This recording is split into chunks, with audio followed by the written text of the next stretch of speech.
and spent some time in good old memory lane and public school. I'm sure we all remember sitting in the library looking at all the books, and I don't know about you, but I remember the library being a lot bigger and books being a lot more numerous. It seemed quite daunting at the time. You are here because at some point in time, somewhere along the way, one of the teachers involved in your child's care noticed that your child was more anxious than the norm, was standing out compared to the rest of their peers in terms of how anxious they were or how loud their cell phones were. One of the two. It's quite all right. And the reason for that is, as Lisa pointed out, one of the main reasons that this project was started a couple of years ago was to identify the children who had subsyndromal anxiety. Anxiety that wasn't yet causing problems, that wasn't yet something that would involve the doctor's referral. What didn't need to be seen by a mental health professional, because the idea that I had way back then was, if we could get our foot in the door early on, if we could identify the kids that had anxiety, but it wasn't a huge problem yet, and give the parents tools to deal with it, we could help prevent it from ever having to come through my door down the road. Now, one of the things that I was actually quite surprised by when we first ran this project last year was that a lot of the anxiety that was being identified wasn't just subsyndromal, wasn't just a little bit of anxiety that was being noticed. It was anxiety that, though noticed at school as being there, maybe not so bad, was causing a lot of problems in these kids' lives already. You know, part of the parent questionnaire that you have is, how is this impacting you? How is this impacting their lives? And it's at the same time surprising, but not unexpected at the impact that anxiety has. What I want to be able to do today is to give you a framework for understanding anxiety, for understanding what anxiety is, and then give you tools for dealing with it, for managing it. Because as a parent, when you see your child unhappy, when you see your child suffering, when you see your child unable to enjoy life, it's heartbreaking. It tugs at your heartstrings, and you wish you could do something. You wish that you could fix it because you're the parent. It's what you want to be able to do. But unfortunately, when anxiety is a medical problem, and when there aren't a lot of resources out there, most parents don't know what to do. They throw up their hands and go, how do you manage this? I don't know what to do. And they try various things, but most things tend not to work. So the goal of today is to give you some tools that you can use at home yourselves to help manage this so that you can make a big difference in their lives. Now, in order to get there, we're going to need to do a couple of things. Let's see if this works. Perfect.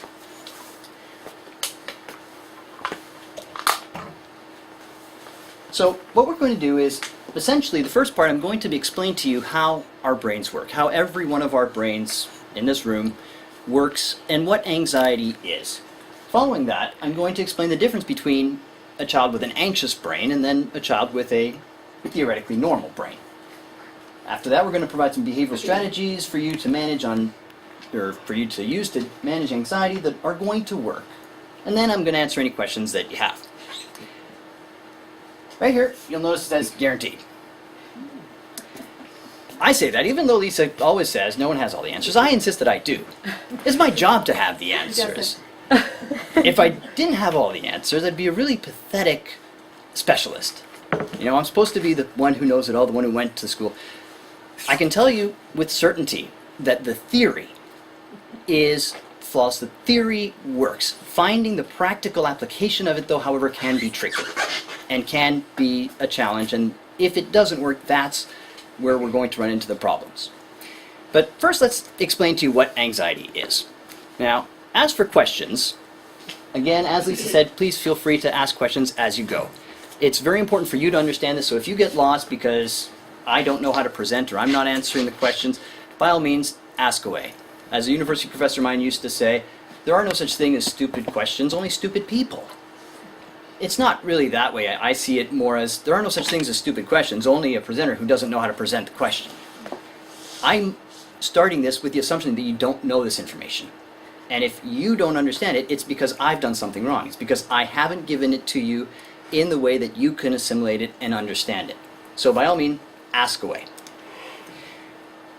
So when we're looking at behavior, what it is that we do as human beings and why it is that we do it, at the end of the day, despite the huge variety of behavior that human beings have and are capable of, there are really only two fundamental parts of our brain that actually control what we do. Every minute of every day, every decision that we make is primarily processed by one of these two control mechanisms in our brain. Now, these two control mechanisms are on the one side of the brain, the harm avoidance drive, and on the other side of the brain, the pleasure-seeking drive. Now, the way to think about these two drives in our brains is to think of them like two different people, voices. They're standing there, sitting there, ordering you around, giving you instructions, making you act in a certain way. You guys all remember the cartoons that have little angel, little devil sitting on the shoulders, barking instructions at people. Oh, you should do this. This is what you should do. Little devil's going, no, go do that. That's kind of what it's like, except in the cartoons, you had little angel representing good choices, little devil represented bad choices. It's neither good nor bad as far as our brains are concerned. Our brains have goals, and to them, there is no good or bad. There's only, did I do my job or not? And so what I've done is refine these two drives into characters that you can see and understand and associate with. And I'm going to explain it to you the same way that I explain it to my patients, to the kids that I see. So recognize that some of the things that I say are slightly younger crowd initially. But what we got here is Jim and Bob, and this represents us.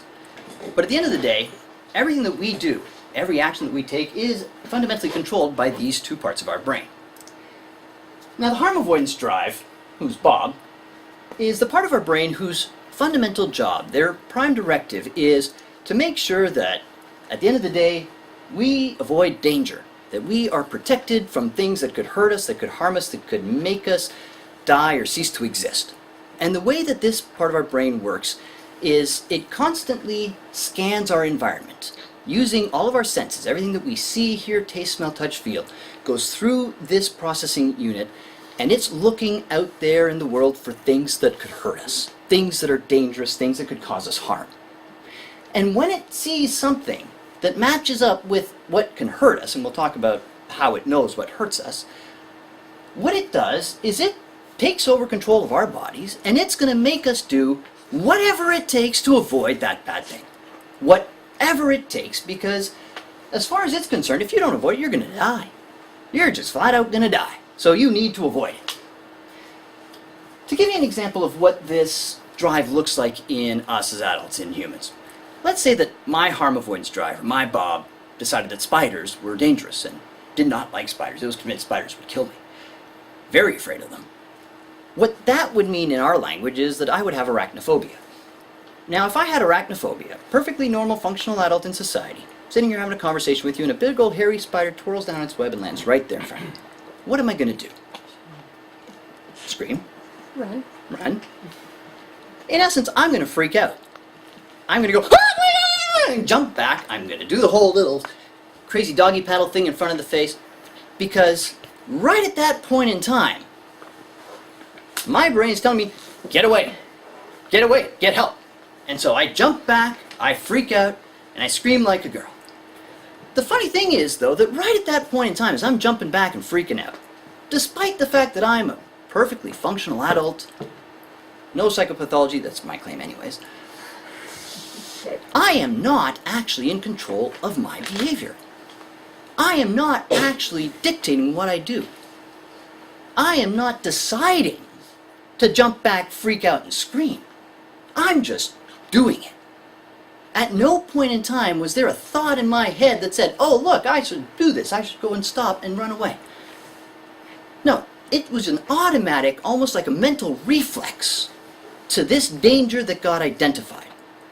And as a matter of fact, not only did I not choose to do that, but even if I wanted not to do that, even if I knew it was a perfectly harmless spider, it's a daddy longlegs, it's not going to kill me, I know this, I wouldn't be able to force myself to stand there and go, all right, fine, come on, the hand on my arm, look at it and play with it.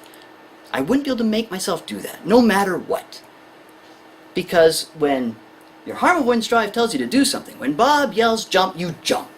When Bob yells duck, you duck. You move now, think about it later.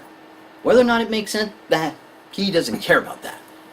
But he's going to make you act right then, right there, in order to protect you, in order to keep you safe. Because that's his job. Now, the list of bad stuff. How do we know what is bad, what is dangerous, what is unpleasant in our lives? Well, there's two ways that things get onto this magical list of bad stuff in our brains. The two ways that things get on there are, number one, you're born with it on there. There are some things that are very universal that are identified as potentially dangerous, and they're very real. Things like heights. Too high, you fall, you're gonna get hurt. Big. Too big, it's dangerous. Dark. Don't see anything, can't identify where the danger is, that's dangerous. Bugs. Some people are just born being afraid of these things. But the other way that things get onto this list of bad stuff is through our experiences in life. As we go through life, as we experience the world around us, when our brains experience something bad, something painful, something that caused us an unpleasant physical sensation, Bob here gets out his pen, starts scribbling down, puts it in that list of bad stuff, and goes, all right, from here on out, we're avoiding this. And that means that basically, if when you were 3 you got bit by a dog, dogs are added to that list of bad stuff. If when you were 7 you got into a car accident, cars are added to that list. If when you were 10 you got stuck in a house fire, the smell of smoke, fire in general, bad. And then as you go through life after that point in time, if there's anything out there that matches up or looks or resembles what's on this list, you're going to react to it as though it is going to be a very negative thing, and he's going to make you act in order to avoid it. Does everybody understand this guy? Alright. The other side of the brain that controls our behavior is the pleasure-seeking drive. Now this is the guy that I call Jim. Now, the reason that Jim is in our heads and part of our brains is it's Jim's job to make sure that we go and get the stuff that we want, the stuff that we like, the stuff that we need to survive, the fundamental basics of life. Things like food, and water, and warmth, and physical contact, and video games, and Xbox 360, and MP3 players, and flashy little lights, and new cars, and nice clothes, and shoes. All the things that you could not possibly live without. And again, the reason that it ends up being such a big, long list of varied stuff is the way that things get inscribed in there. The very fundamental basics, like food and water and warmth and physical contact, those are the things that we're born with in there. But then again, as we go through life, if we experience something we like, first time we taste chocolate cake, we're like, ooh, I like chocolate cake, goes right up there, even better than food. And away you go. And it adds to this list. Now the funny thing though is that this list can sometimes be a little bit misleading because unfortunately the way that Jim identifies whether or not something is good or bad depends on one neurochemical in the brain, and that's dopamine. Dopamine is the universal biochemical currency for good stuff. In other words, if I like it, dopamine's happening in my brain. Dopamine is being released somewhere, somehow. So if I like when someone does this to me, that just means dopamine in the brain. If I'm eating chocolate cake, that's just dopamine in my brain. If I'm listening to music I like, dopamine in my brain. If I'm getting paid, dopamine in my brain. If I smoke a cigarette, dopamine in my brain. If I do a little bit of cocaine, dopamine in my brain. Smoke a joint, dopamine in my brain. And so some things that are not really helpful or even good end up getting into this list and the wrong side of things because they force the release of dopamine in your brain at a neurochemical level. But the thing about Jim is the same as Bob. He is constantly monitoring your world, looking for good stuff, looking for dopamine. He's always on the hunt for dopamine, 24 hours a day, 7 days a week. He's the reason why you eat. He's the reason why you get hungry. And what he does is monitors, looks for matches, and if he sees a match, he locks onto that source of dopamine like a little homing missile, and he's going to go and he's going to make you do whatever it takes to go get that good thing. Whatever it takes. And he will take control of you just as surely as Bob does when he makes you jump back, freak out, and scream and do the old doggy paddle. He will sit there and say, go.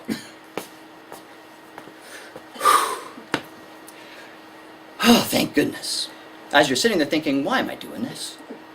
This doesn't make sense. This is bad for my health. This costs money. This is so blah, blah, blah, blah. Whatever. It doesn't matter. because this action right here, hand to mouth, inhale, that's all Bob. Sorry, Jim. That's all Jim. He's just sitting there going, yep, you need your dopamine. Away you go. And he controls you, and he takes control of you. And you are just as helpless to stop it as you are Bob. Because when Jim tells you to do something, you have to listen to him too. You don't have a choice. He's very, very powerful. He's why we have survived to this point in time. Is we have to go and get the stuff that is going to make him happy. Now, there's a couple of things about Jim that you need to know in order to really understand how he works. And it's very important to understand Jim. See, there's 4 criteria that Jim has that are going to determine whether or not it is noticed by him, whether or not it catches his interest. Criteria number 1, it's got to be right here, right now, right in front of him.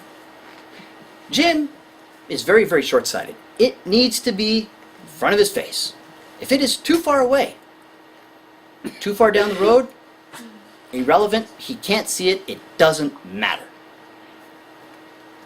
Timeline-wise, what this means is that up until about the age of 12, Jim needs it today. If it's going to be important, it's today. Not tomorrow, not the next day. After about 12 to 14, you can go, tomorrow, the next day. Get about 2 days. By the time you're 18, you got about 3 days. By the time you're an adult, it's about a week at most. But the reason for this, again, it's very basic biology. He's about food and water and warmth. And the reality is, it doesn't matter if you're going to be in Mexico having a buffet, eating all you want on Friday. If you do not eat and drink and stay warm today on Monday and Tuesday and Wednesday, it won't matter. You'll be dead by the time Friday comes around. So he can't afford just to stay focused on that. He needs it right here, right now, today. Number 2 thing about Bob that you need to know is that he's very, very single-minded. He is primarily about energy acquisition and consumption. He manages our fuel tanks, our physical fuel tanks for our body. And he needs to make sure that you go and you get the stuff that you need. And the best way to get it is straight line. And so he will stay focused on one thing until he gets it, or until a better source of dopamine comes along. And to him, better simply means more dopamine release in the brain for less energy expenditure. Bigger payout for less effort. And if that happens, yep, absolutely, he'll just switch over and he'll start going after that, and he doesn't care about the other one now. Third thing you need to know about Jim is kind of like his attention span, if you will. Jim only cares about what he doesn't have. He is all about the chase. Once he gets it, he stops wanting it. And again, it all goes back to basic biology. Once you eat breakfast, you don't stop needing food. You need more food. You need to identify another source of food for lunchtime, and then again for dinner time, and then again for later. So just because he's gotten that satisfaction doesn't mean he doesn't want something else in 5 minutes down the road. But as soon as he gets it, stops caring about it. Not important to him anymore, and he isn't activated by that because I've already got it. What this looks like in kids is the whole toy problem. You go, you buy them a gift for Christmas time, and you sit there and they go, "Whee!" and they play with it for 5 minutes, and then they go, "Okay, what else?" And you look at them and you're like, "Do you know how much I spent on that to play?" Play! Enjoy that toy, or so help me. Better play. But they're like, "But it's boring." They play a video game until they finish it, then, whatever, don't care about it. You only want it up until you get it. In adults, it's very easy to identify Jim's impression in our lives. Never mind cigarettes, if you're a non-smoker, you still know what it's like. Jim's the reason you can't stop at just one chip, one cookie, one piece of cake. Jim's the reason why we go and do all sorts of things. Jim's the reason why you go to the mall. Ooh, that's a nice pair of shirt and pants or nice shoes, and you love them at the store until you buy them, then you bring them home. They never look quite as good at you at home after you've got them.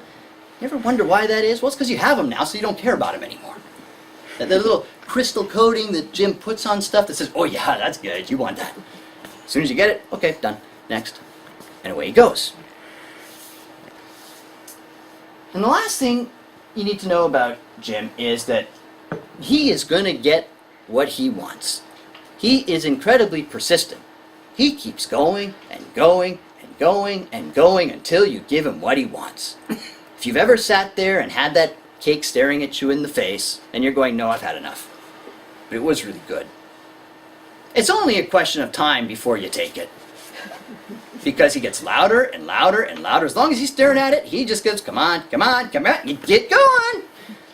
If you're going to resist it, you need to get it away out of sight. You need to not see it. You need to have it somewhere else. You need to have someone else eat it quickly before you do. Why? Because, again, it's all about the sensory awareness of the world around you. You may know it's in the fridge. That's fine. As long as you don't see it, you're okay. But the minute you see it, that's trouble. The minute someone mentions it, you hear it, means you mentally picture in your head, oh, that's trouble. You're fine quitting smoking up until cigarette break and someone walks in, smells of cigarettes, and you're like, oh, crap. And that's when the craving hits you. Because it's all about that sensory awareness, and the sensory matches with what's on his list of good stuff. Now, I really want to emphasize the part about that list of good stuff and the fact that it's all about dopamine. It is all about dopamine. It's all about the sensory awareness of good stuff. Interchangeable.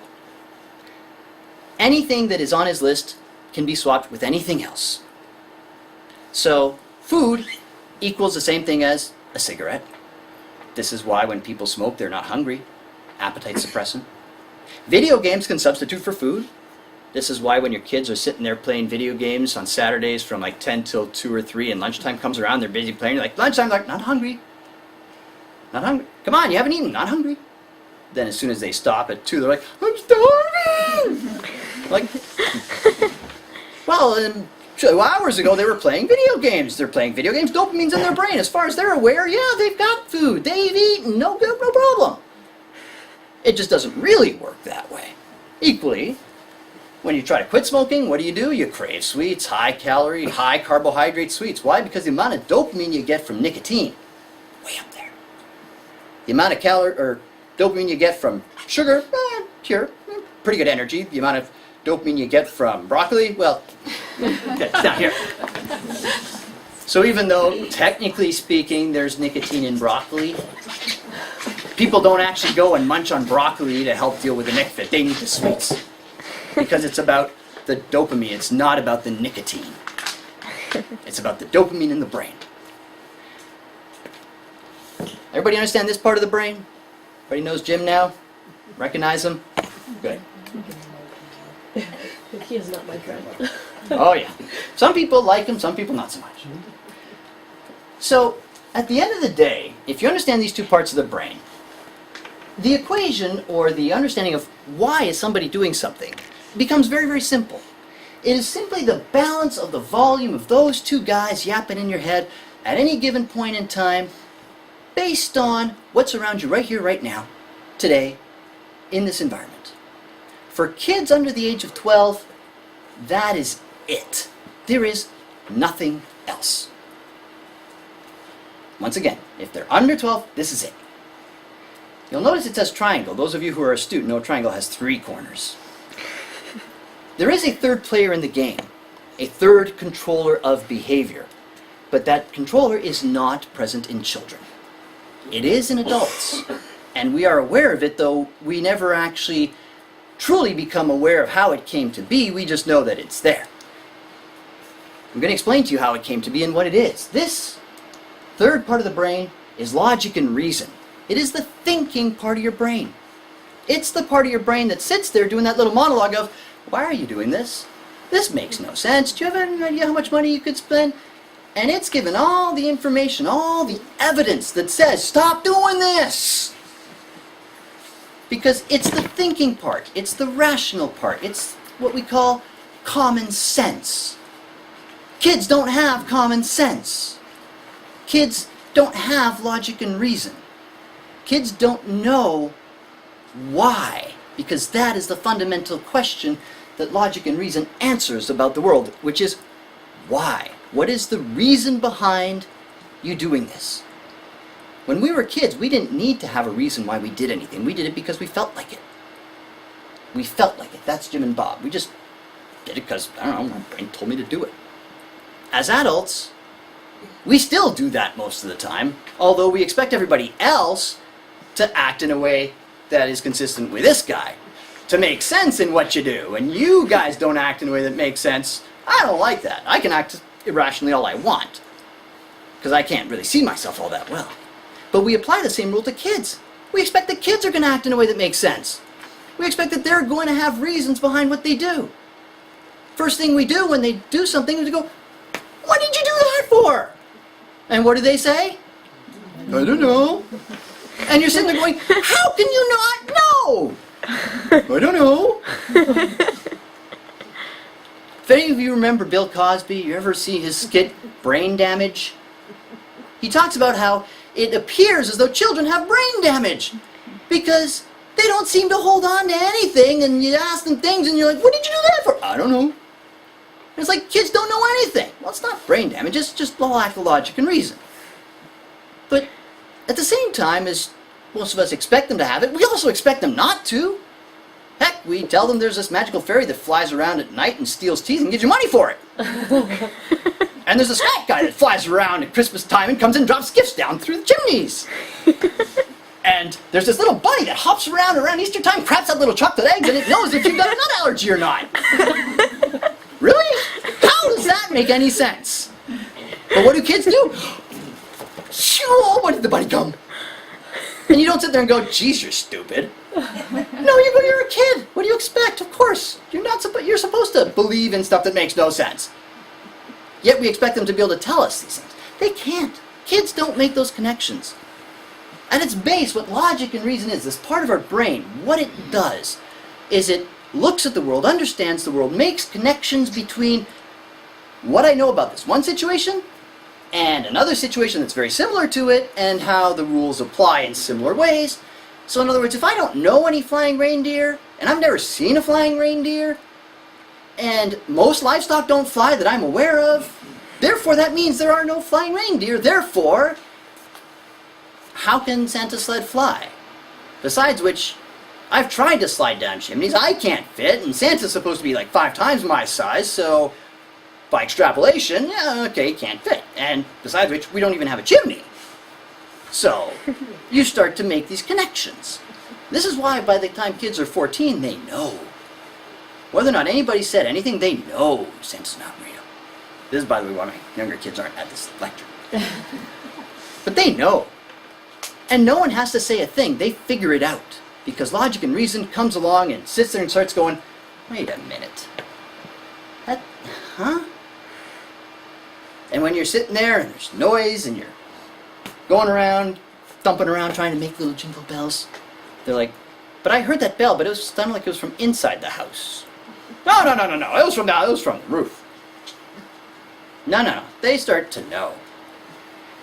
Here's the thing. Those of you who actually go out and get different wrapping paper for Santa and use different handwriting for Santa and so on, and those of you who sit there and just write it all in the same wrapping paper, all in the same handwriting, and write, "Love Mom, love Santa," your kids are all the same. They still believe in Santa. They don't get that, hey, look, same wrapping paper, same logic and reason is what allows you to go, "Hey, this is the same as that."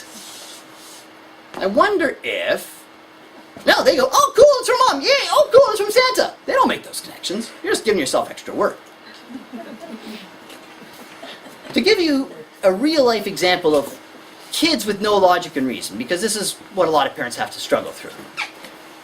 That inability to put 2 and 2 together, to have common sense, if you will. Let's say one day it's wintertime and, with all the snow and then warmth and so on, you end up with a bunch of icicles out front of your house, and you hear icicles crashing one day. You walk out and there's your son going with a big old broom knocking them off the side of the front of the house. So you, being a concerned parent, go, "What do you do?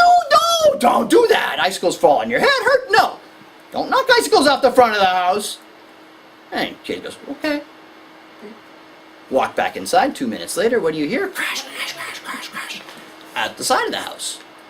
Being a good parent, you walk out and you're like, "What are you doing?" Knocking icicles off to the side of the house. So then every parent says, "What did I just tell you?" This is just a memory question, nothing else. Not to knock icicles off the front of the house. And as a parent, you're like, "Exactly!" And the kid's sitting there going, "What's your problem? This is the side of the house, not the front of the house!" Jeez! But you're expecting that they've made the connection between the two. No connection's made. None. don't hit your sister. I didn't hit her, I kicked her. And you think he's being a smart aleck. No, they're different, hitting his hands.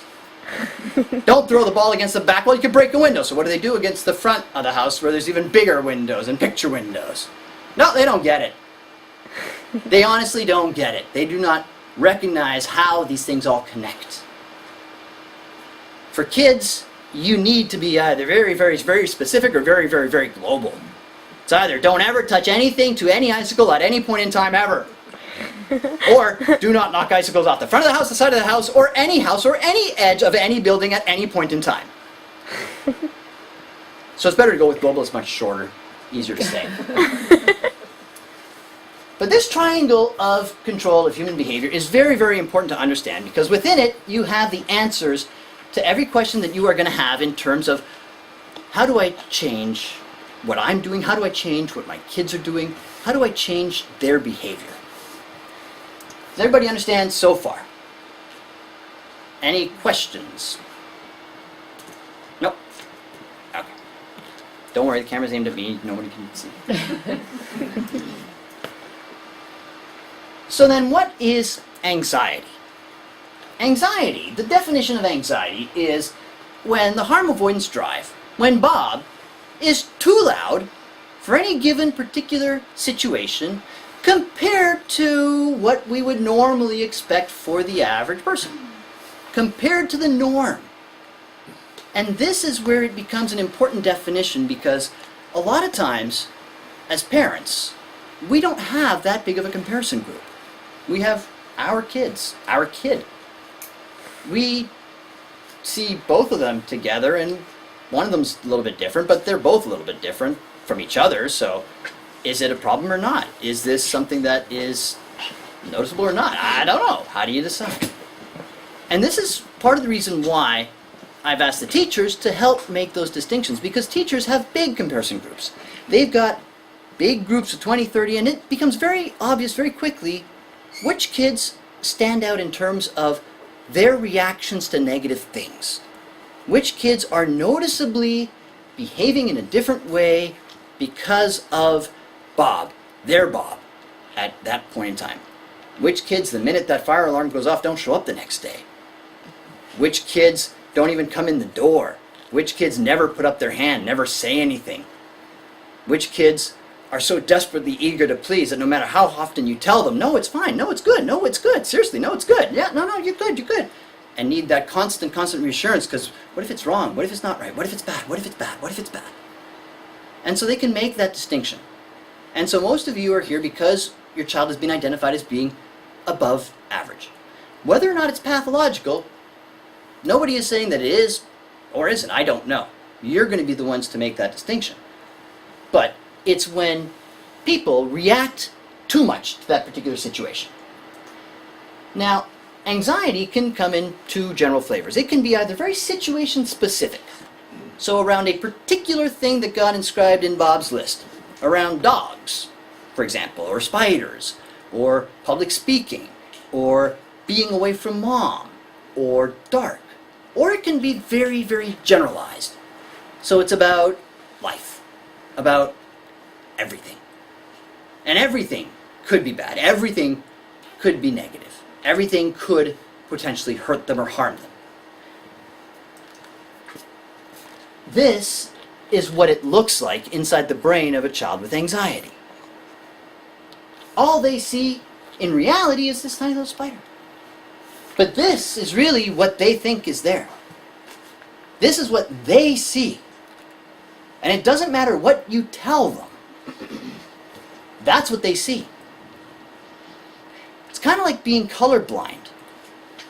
Somebody who is colorblind sees the world in a very different way. They do not see the same color that you see.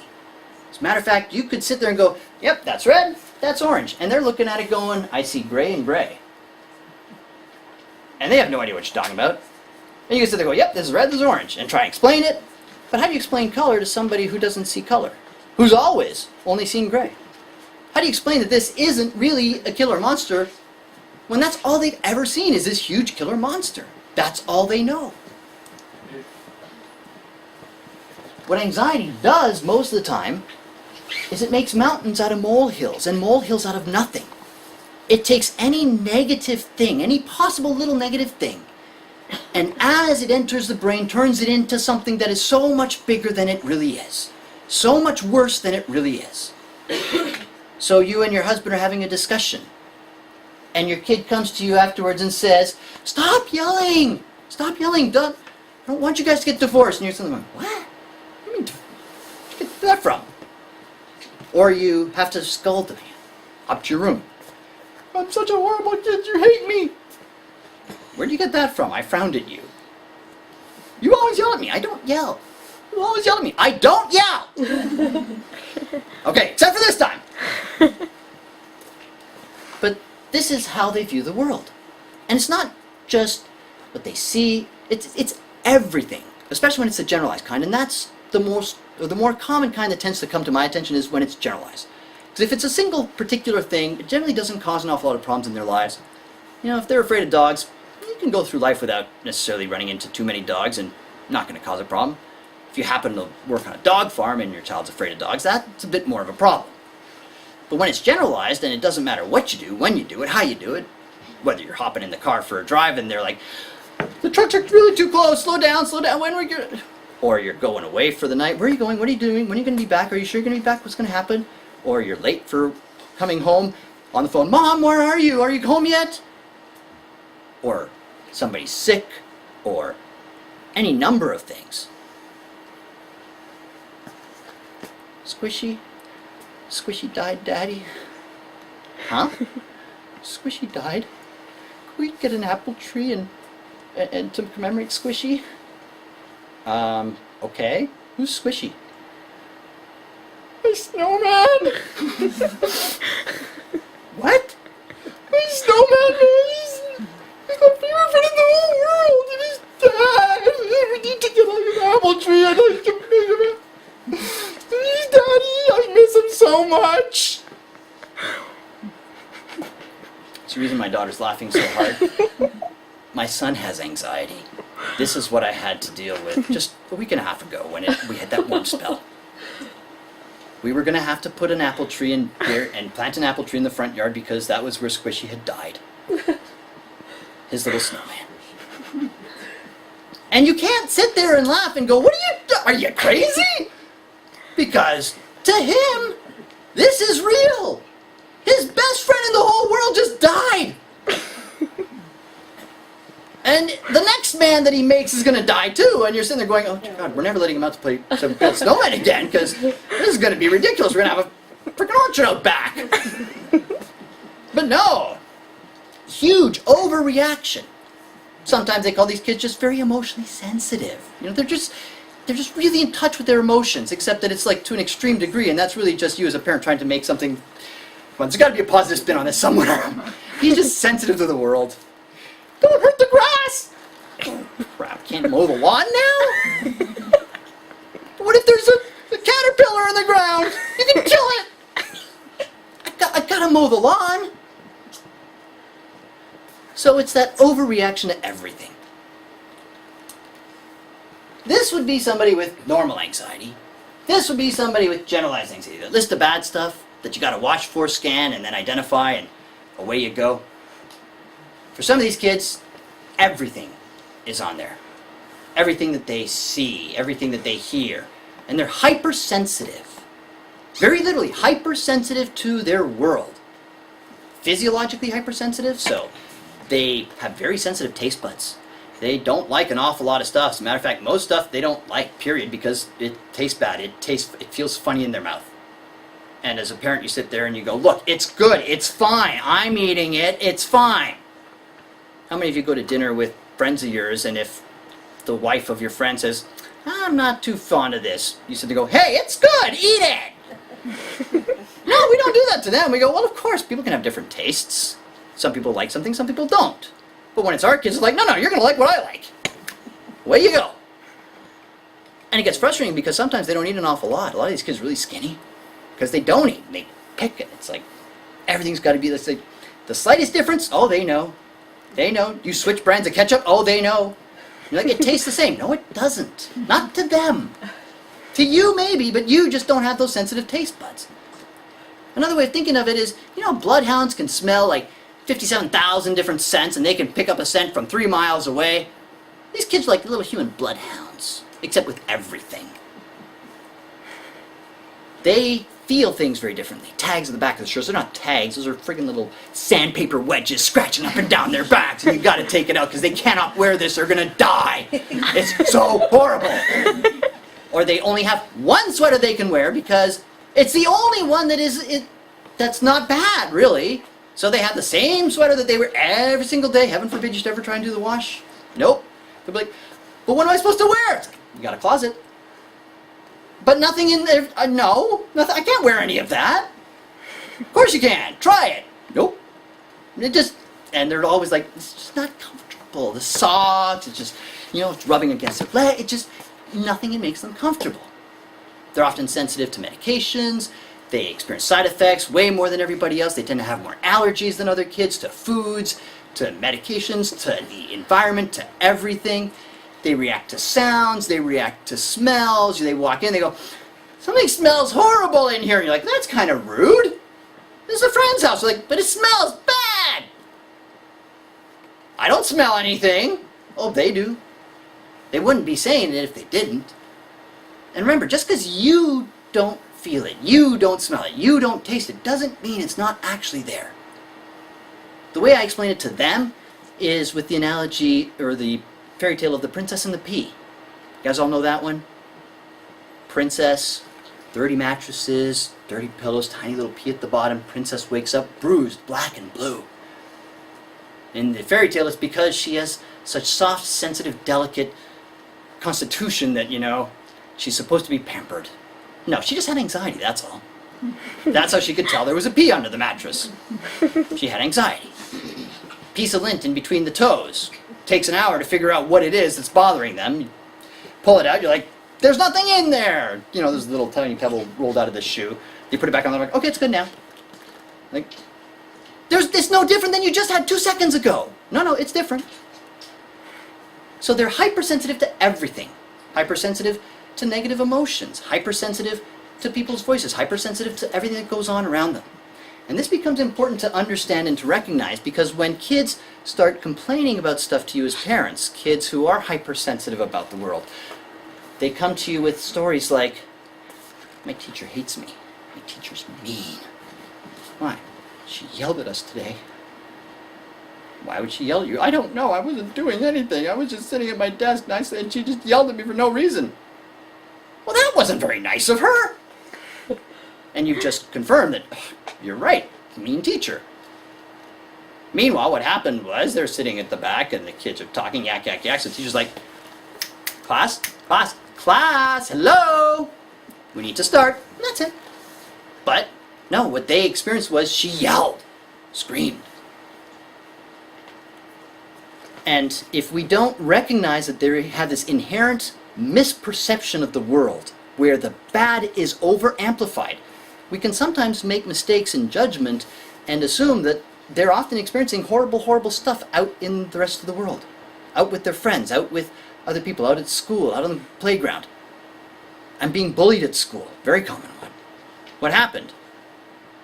Well, these kids were being mean to me at school and were like doing stuff and so on. And of course, every parent's desire to protect their kids jumps in. It's like, well, that's not right. And go and talk to the teacher. Like, huh? What? They said this happened. What? No, well, we didn't see anything. Pretty sure that didn't happen. Are you calling my kid a liar? No, how do you answer that one as a teacher? Yeah, no. Well, except when you actually get down to the behavioral specifics of the situation, which is what you need to do as parents, is get to the details. What actually happened? Well, I was standing in line, yeah, and this kid walked by me, yeah, and he bumped into me, yeah, and I just told you. He walked by me and bumped into me. Okay, and where's the bullying part? He just told you. That was what the bullying was. Just like when you're not really angry or yelling, but they're accusing you of becoming some little hysterical shrew. Or You're not really telling them you hate them and that they're horrible kids and should never have been born, but that's what they've interpreted from it. Or it's not really such a bad thing, but that's what they see.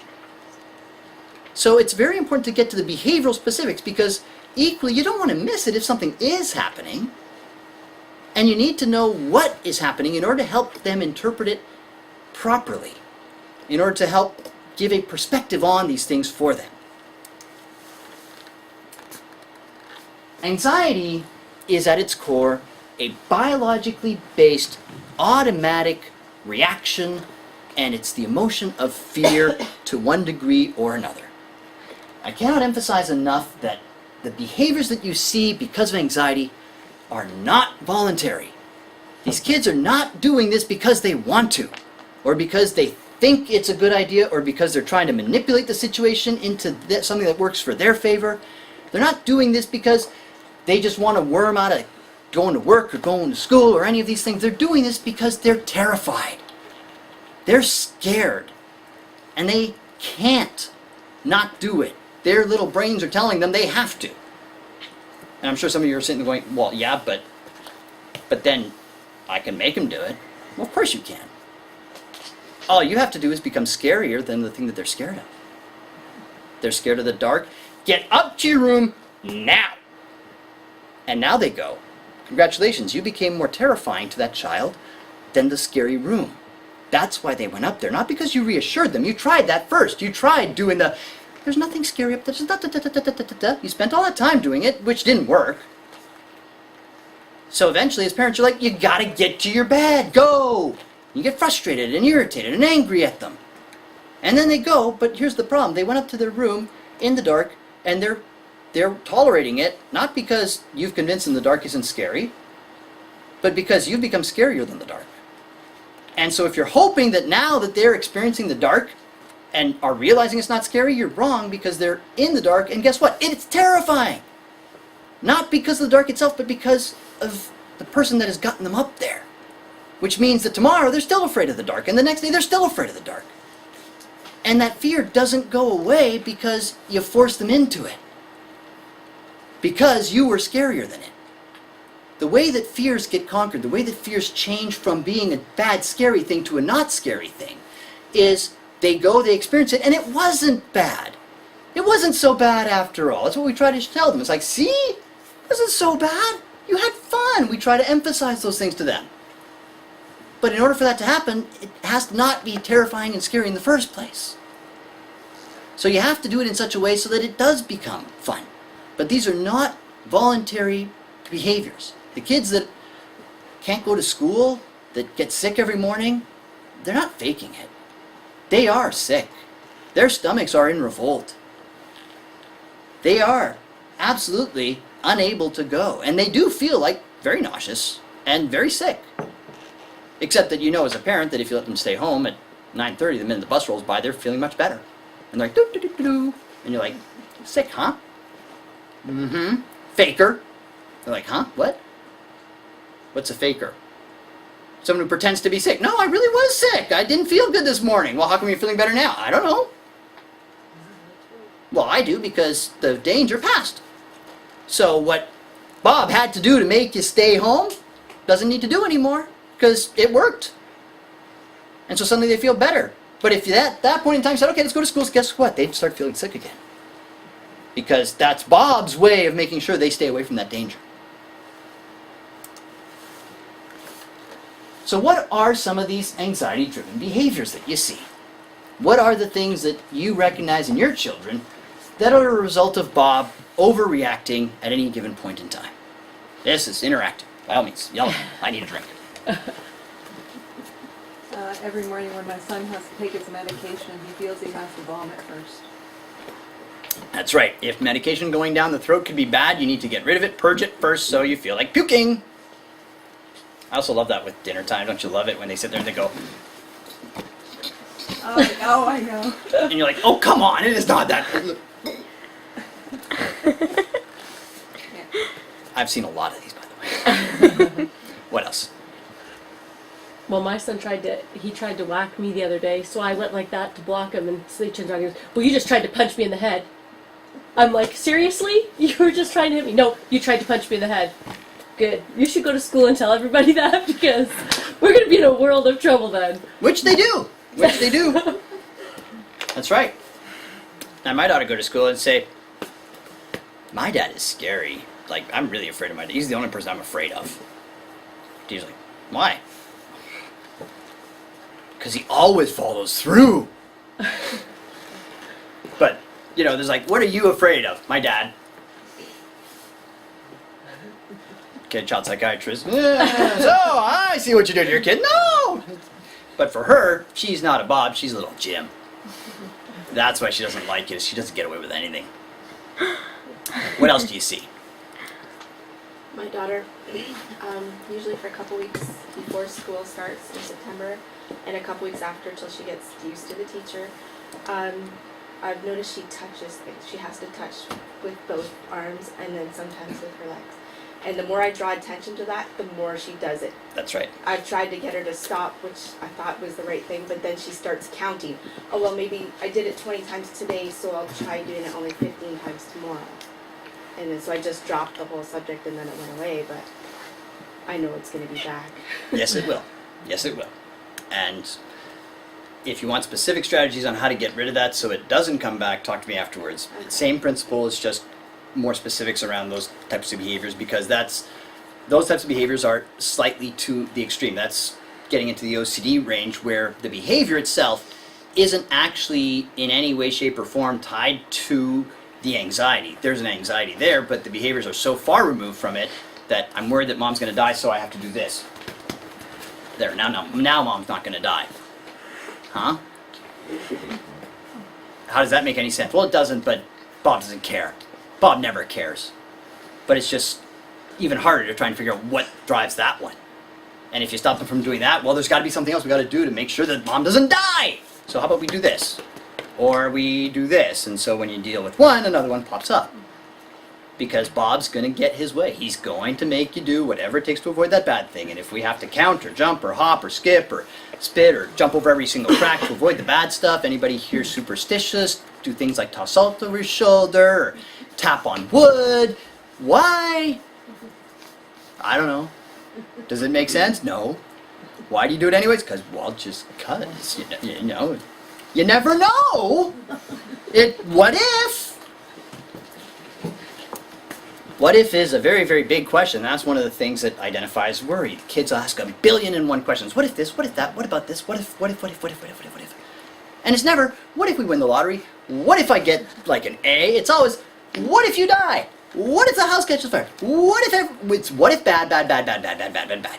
Always bad. It's the only thing that's in their heads is bad. What if bad, bad, bad? Other things that you tend to see with these kids, they can be very controlling. They insist. No, you have to sit over there because that's where you sit at dinner table and she has to sit there. Well, I want to sit there. You can't sit there. No, you can't sit there. Why not? No. You can't do it. Why? Because it's bad. Why? They can't answer that question. It's just that Bob knows that this is the way it is. This is the way it is. Any deviation from what it knows has the potential to be bad. So these kids have a lot of trouble with changes of any sort. Changes in class, changes in routine, changes of clothes. You name it, they don't like it. They worry and they worry and they worry and they've got a lot of fears and they avoid. These kids are behaviorally inhibited by and large. They don't do things. They don't go places. They just don't live life. And that's where the sad part comes in because they miss out on a lot of fun because of it. They don't know how to have fun sometimes. One of the questions I ask every kid that walks through my door is, if you could have 3 wishes magically come true, what would you wish for? Kids who've got a really loud bobs in there go, that there was no disease and people never died. Bad, get rid of a bad thing, that cancer was gone, okay? What do you want? What do you mean, what do I want? What would you like to have? Huh? If you could have anything at all in the world, what would you want to have? What would be fun to have? I don't know, that maybe mom and dad would live forever. They don't know what to want sometimes. They can't identify these things. Little Jim said, they go, $1,000,000, 50 more wishes, king of the world. Like, really? Okay. Can I have more, by the way? No. Come on, just one more. I want just one more. Okay, change my mind. I want... And they've got a huge long list of what they want. These kids are horrible at making decisions. Which ice cream would you like? You're friggin' it's a no-win situation. You know, how can you lose? You get your choice of anything in the store. They're like, man, what if I pick the wrong ice cream? How can you pick the wrong ice cream? But they can't make a choice. They're like, They're thinking, what if it's the wrong one? What if it's not the one that I'm going to enjoy the most? And they question enjoying it. Fighting. This one gets brought up a lot. And a lot of parents have difficulty with this. What about anger? What about the angry outbursts and fighting? If it's going to be coming from Bob, the only time that you will see them fighting or angry is if you are threatening to throw them over that cliff. If you are forcing them out the door to face the world. If you are making them go to school, making them go into their darkened room, making them go downstairs, making them do something that they are convinced is going to kill them, so they have to fight for their life. And if you stop, okay, they're good. They don't go chasing you to start a fight. They don't go trying to start fights. That's Jim. Bob only fights when he's cornered and when there is no way out and they have to fight because they're so terrified that it's a last-ditch effort. The 1001 questions. How long is it going to be till we get there? 20 minutes. 20 minutes on the dot. How come we're not there yet? Because I said roughly 20 minutes. Yeah, but you said 20 minutes. I said around 20 minutes. You said 20 minutes. Jim and Bob can't count. Jim and Bob don't understand number theory. Jim and Bob only understand yep or no. In other words, it's either going to be 5 o'clock or it's wrong. 5:01 is not the same as 5. 5:01 means you're late, something horrible has happened. Whether it's 5:01 or 5:30, it doesn't matter. To them, the reaction is the same. And you're like, no, if it's only 5:01, it's not a big deal. If I didn't come home till 6, okay, fine. Then call the police and report me as a missing person. Not when it's at 5:01. But no, they're already on the phone because they're convinced you're never coming home again. Mom's been kidnapped. I don't know. They're very emotionally reactive, and the emotions are always the negative ones. It's always the sadness, always the sensitivity, always the tears, always the fears, always the dangers. Talked about the hypersensitivities. Perfectionism. This is one that sometimes people miss. The perfect kids have anxiety. Those of you out there who are perfectionists yourselves, who are very high achievers, who need to get it right, and who do succeed and achieve very well in your lives because you feel like you have to, ask yourself the questions, how happy are you? Because the problem is that even though they do everything right and everybody else loves them for it, they're wonderful. They help clean, they help do this, they help do that. They're always quick to listen. They never give you any trouble whatsoever. They're fabulous kids. Except they're not very happy. They don't just enjoy and relax and have fun, and they've got to be doing something to make other people happy, and they're never feeling like it's ever enough for people, no matter what. You're like, no, it's good, stop cleaning, you're good, go have fun with the rest of the kids. No, they're helping you do dishes while the rest of the kids are at the party. They want to make sure that you're okay and you're good. Every parent dreams of a kid like that. Except any parent that used to be a kid like that knows it's not really such a good dream. Because you're not really having fun in life. You're not enjoying life. And life is supposed to be enjoyed. Pessimism. Downside, glass half empty, no matter what, no matter when, no matter where. You could be going to Canada's Wonderland. The first thing they sit there and go is, can't believe that ride was full. Can't believe they didn't have hot dogs at the hot dog stand. So we went for 6 hours, and the only thing you can come out of there saying is they didn't have hot dogs? What good happened? Well, I don't know. It took like 3 hours to get on that one ride. Did you have fun on the ride? Well, yeah, but then we had to stand in line. And then it was hot. And then I had my sweater on. And then I was thirsty. And their memory of the events are all negative. I reward my son if he can give me 10 good things he did today. Gets $1 every day if he tells me 10 good... I don't care what it is. You could say, I walked down, I saw a nice tree. Excellent! Friend said hi to me. Perfect! My teacher was nice. Hey, great! But they won't lie. But here's the problem. They don't see it. No. He will sit there for 20 minutes going, oh, I got an extra life in Pokemon. I passed the level in that video game, okay, and I played the video game, yeah, and I didn't die in the video game. Okay, what about life? And they don't know. They don't see it. Having anxiety is kind of like being good blind. Just like colorblind people can't see the same colors of the world and they miss out a lot of the colors and they see it in a very particular way, people with anxiety are often good blind. They don't see the good. They only see the bad. They only see the negative. They only see the problems. They only see where things are going wrong. And it's not that they're choosing to do that. They're not wanting to be pessimists. They'd love to be optimists if there happened to be anything in life that there should be optimistic about, but there isn't. They've got eyes, they can see. Except they can't, but they don't know that. See, they can do the test for color blindness. You can find out pretty early that, hey, you should not be doing your own wardrobe. But they don't have tests for anxiety to say, hey, you should not be in charge of party planning. Because no one will show up anyway, so what's the point?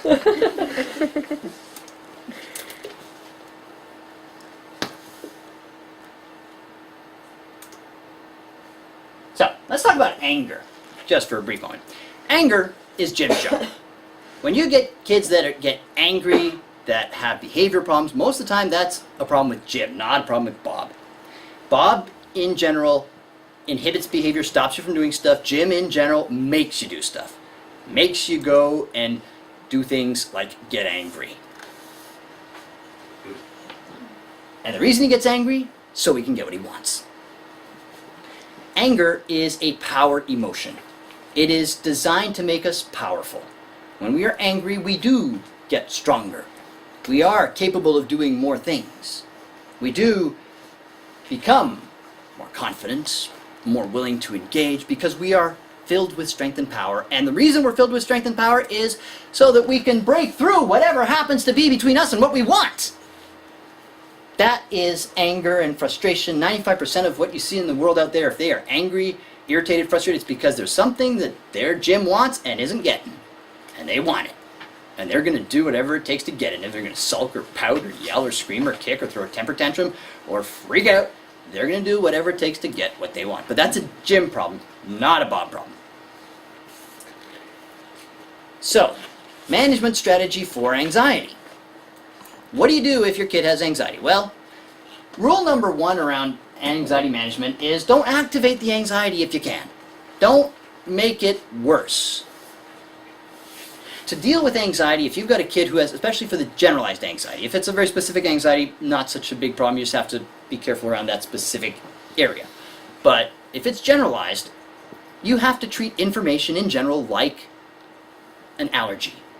Like a food for a kid who's got a lot of food allergies and you don't know if this is going to cause an anaphylactic reaction and kill your kid or not. Because if they hear it, if they see it, there's a good chance it's going to react and it's going to become something that they are now going to not ever do, or touch, or see, or say. Had an 11-year-old girl who I saw for assessment for anorexia nervosa. You know, she was starving herself, losing weight. Her parents were very concerned and, couldn't believe media would do this, seeing all these, here she is trying to become this picture perfect thing and so on.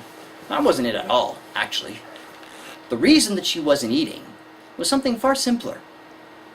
About a month and a half ago, they were all as a family going out to dinner and driving down the road, and older brother said, "Hey, I want to go there!" And Mom said, "We can't afford to eat there!" The only thing she heard was, "We can't afford to eat."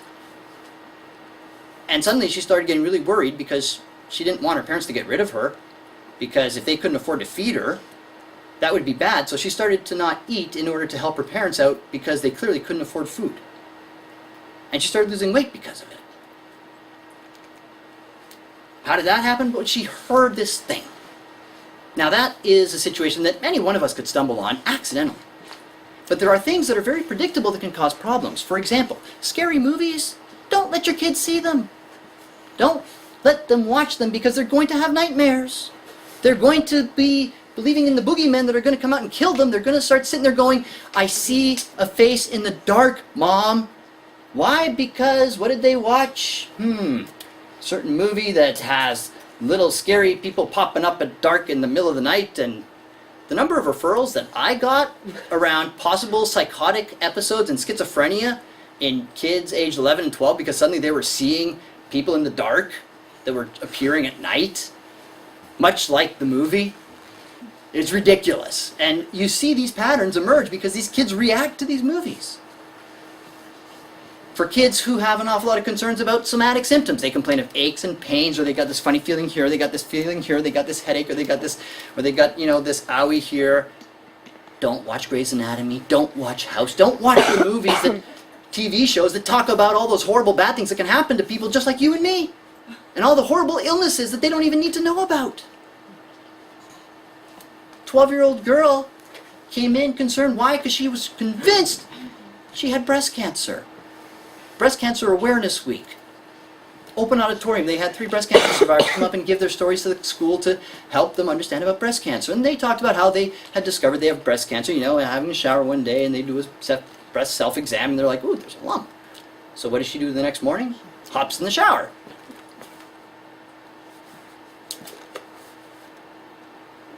I've got cancer! Why? Because she's got 2 lumps right there. 12 years old, she's got lumps already. Her life is over.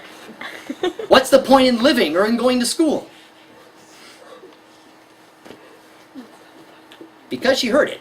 The day before, she never even looked at it. She never even thought about it. So there are some things that you will be able to identify and prevent. There's a lot that you're not going to be able to do because you can't actually monitor everything that gets crossed by your children's ears, but there are some things that you can try to prevent. For example, if they happen to know when the first day that they're going to do that fire alarm drill, probably a good time to make sure the kid doesn't go to school on that particular morning, because otherwise they may not go to school for the rest of the year. Happily, fire alarm goes off. Ah! Oh, don't worry, it's just a fire alarm. What? Well, in case the school burns down.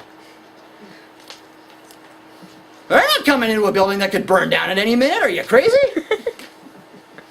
And they don't go back. Why? Because it's scary. Made them jump out of their seats. It was bad. So if you know that, don't go there. If you like to watch CSI, make sure they can't hear it. And here's the problem. They have very sensitive hearing. They could be up in their room and they can hear every word that is being said on that TV downstairs. They can hear especially the scary music and the screams of the people as they're going, ah! Guess what's going on in their little heads, in their little world? They may not need to see the picture, but they can hear that. I don't know how many times I get called down from the upstairs, Dad, can you turn down the TV? I'm like, I cannot hear it. I know you can hear it. But they hear it, and it scares them. These things that we think are innocuous. As a general rule, for a kid with generalized anxiety, do not listen to the news. News is nothing but all the bad stuff that happens to people just like you and me out there in the world. Do not read the newspaper. Same thing. Do not watch the Weather Channel. It's all about all the weather warnings. What's a tornado warning? Oh, a tornado is when wind comes along and destroys houses and kills people. Wind can do that? As they start staring out the window going, the leaf is blowing. There's a tornado! Head for the basement. Barricade themselves in. It happens all the time. So, as much as you can, try not to activate it. There are some very specific instructions in the parent handouts around specific things that tend to activate the anxiety and what to avoid doing around them, certainly if you can. But as you know, we're not going to be able to prevent everything, so we need to move to strategy number 2, which is how do you deal with it once it happens? When anxiety comes along, you focus on fixing the behavior in question. It isn't helpful to run around and try and dig for the reason why. They don't know why. The reason why may not make any sense to you. You may stumble across the reason why and completely dismiss it as a reason, so you can't fix it anyways.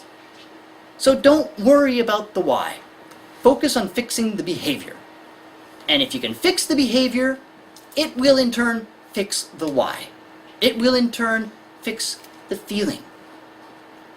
Focus on the behavior first. So how do you do that? Well, we got the solution right in front of us because there's only 2 things that control kids' behavior. It's either Jim or Bob. Bob could override Bob, sure, except it's not a very good strategy to use. Unfortunately, it's the one that 95% of parents use as a general parenting strategy. We make things worse until they do what we want them to do. We get louder and scarier and threaten to ground more and punish more and become mad, or we break out the old, you just wait till Dad comes home. And so Dad walks in the door and they all start running and Dad's going, ha! Why are all the kids terrified of me? Well, it's because Mom sister goes, oh, you just wait till Dad gets home. What's he gonna do? Oh, you don't want to know. Okay, and Dad's gonna go, what? It's like mice scattering at the sound of the cat. Jim. Jim is the solution and Jim is the answer, because at the end of the day, when Bob activates, gets really loud, freaks out, goes, ah! Because of the fundamental principle that Bob, over time, decreases in volume as the neurochemicals get degraded. And Jim actually increases over time and goes up. There will come a point in time, no matter how loud Bob is to start with and how quiet Jim is to start with, if that situation stays the same over time, Jim will win. Jim is designed this way because he has to take precedence over Bob.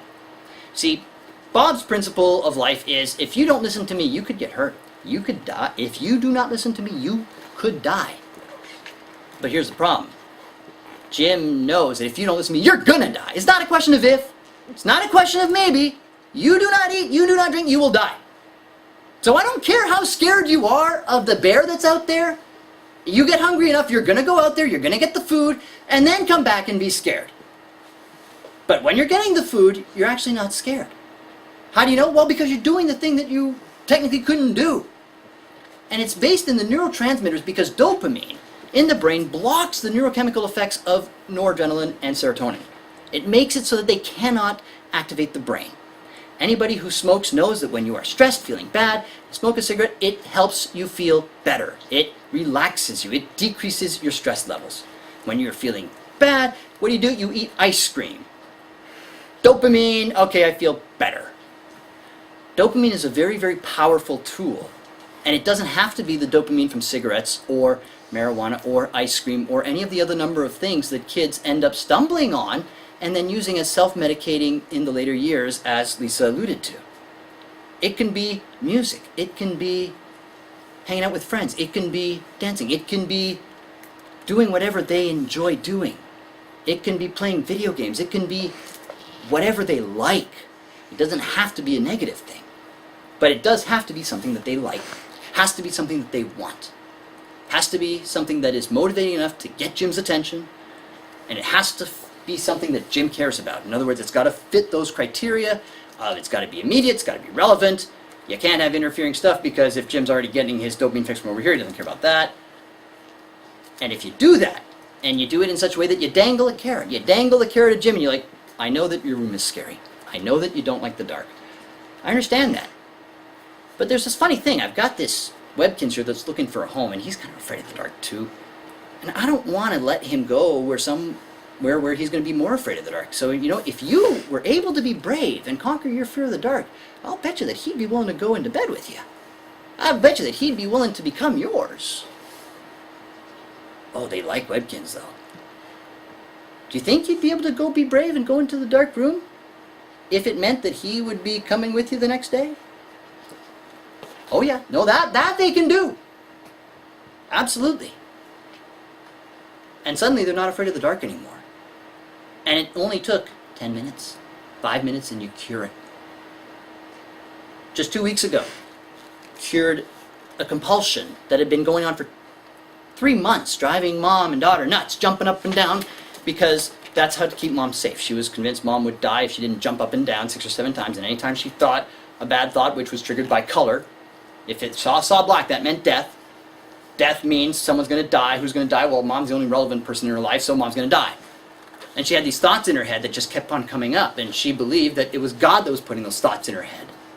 And God was telling her, if you jump, it will fix it. So she would do it, absolutely. So I told her, and she was 13, liked clothes and so on.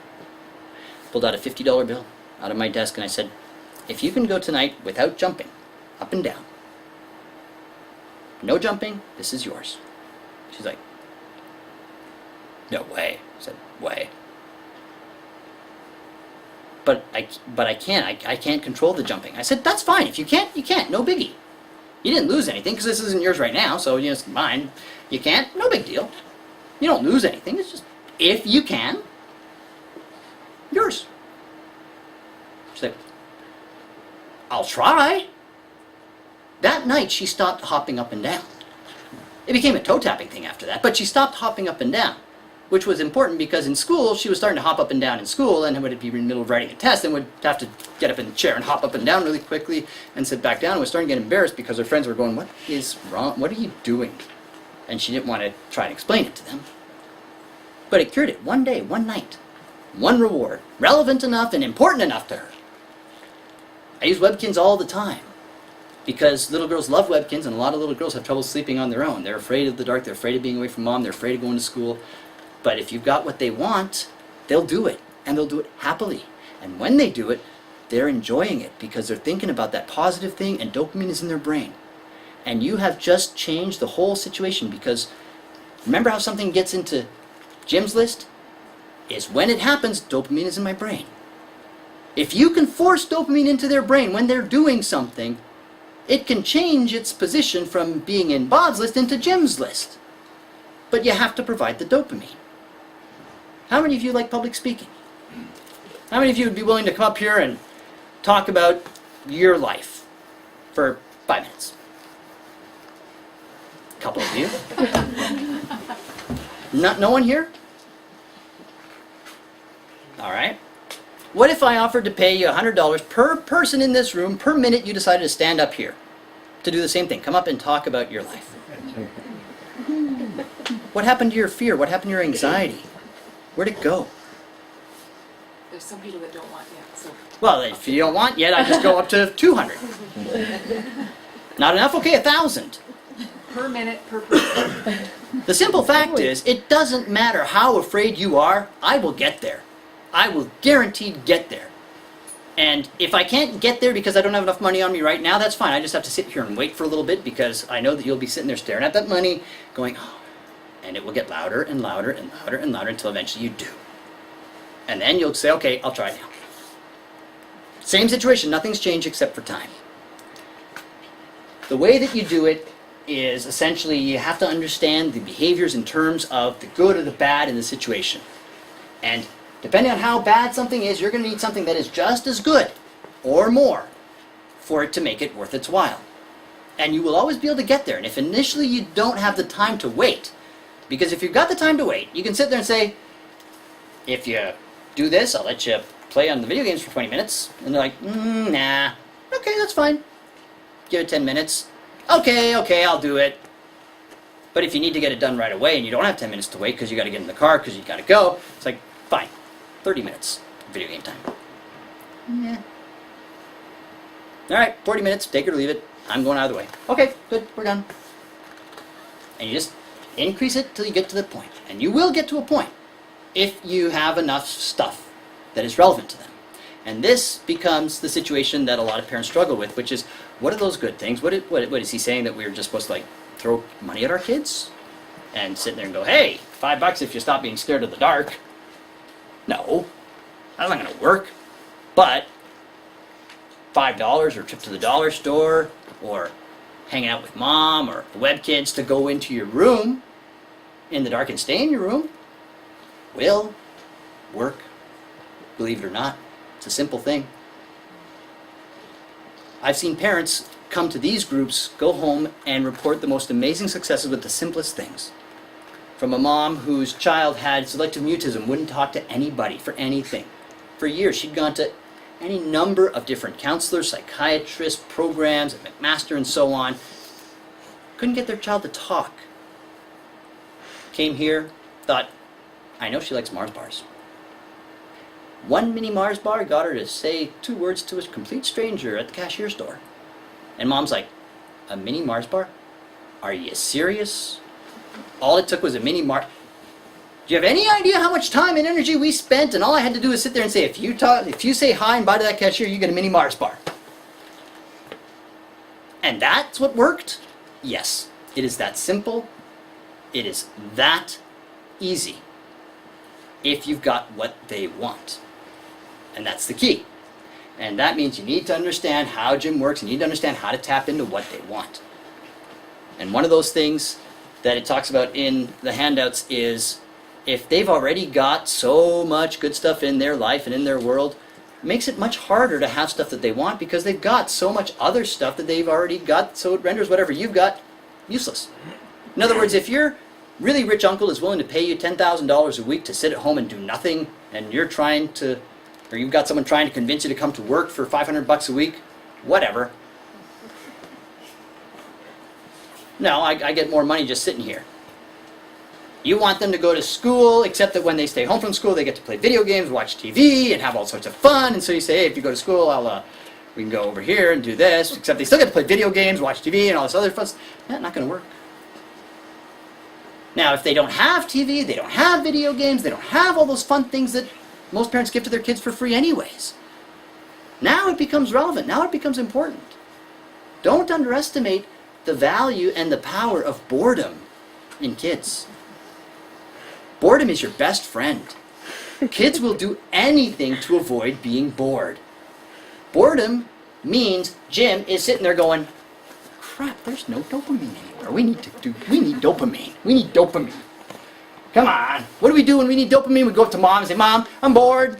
Come on, fix it for me, Mom, I'm bored. And you're like, well, go do something. So they're like, okay. And they walk around you, and what do? They bug you. And you're sitting there, and you're like, would you go away? No, they just found their dopamine. You reacting, them controlling you. They like that. Jim loves being in control of other people.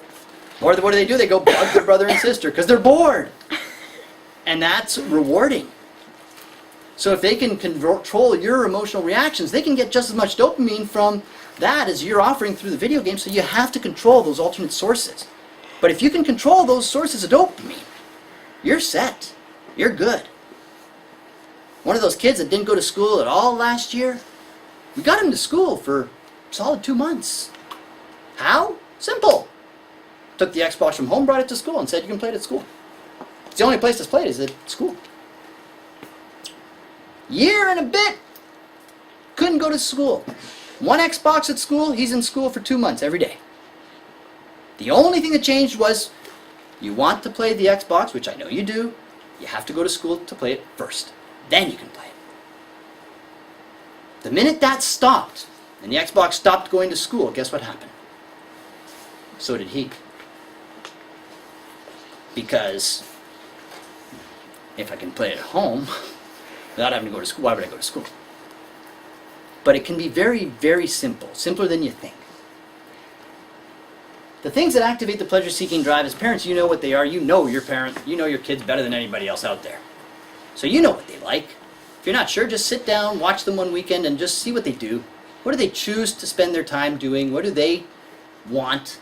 Because that's what's going to activate their drive. That's what you're going to be able to use to get mileage out of this, to be able to help them deal with their anxiety, to help them not worry about it, to help them put it behind them.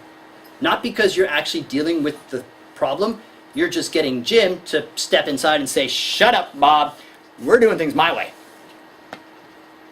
You know that apple tree? Well, alright, we can have an apple tree in the spring, or we could take the money that we'd spend on an apple tree and we can go to Blockbuster and rent a video. Tonight? Yeah. How about we go to Blockbuster instead, Dad? Well, that's Squishy. I'm sure Squishy will understand. Really? It was that important that, it's a $7 video at Blockbuster is override it? Yep. But if it wasn't for Jim, if I couldn't get Jim in there, I could spend hours trying to fix this any other way, trying to explain that it's a snowman, it's snow, hello. No, it's not going to do it. You got to sit there and say, okay, we can do that, or we could do this. Opposite thing, benefit to you, something you like. You can make the choice. And you leave it up to them. You don't force it on them. You say, up to you. And you'll see that they will pick what they like. Because it's what they want. If they don't pick it, it's because they don't like it and you're not using the right reward. If they could care less about chicken, don't offer them a trip to Kentucky Fried Chicken. That's not rewarding to them. You got to use what their currency is. The younger they are, the more biologically based it has to be. So if you've got a kid who's 5 or 6, a lot of times, yeah, sweets are important. the number of kids that cannot sit still at any point in time for anything. They walk into my office, one of the first things that I do is open up a box of Smarties, little mini thing that you get for Halloween. Open it up and I sit there and say, "Do you think you can sit still on that chair?" No. If you can sit still in that chair for 5 minutes, I'll give you a Smartie. But on the chair. They go for 5 minutes, give them a Smartie.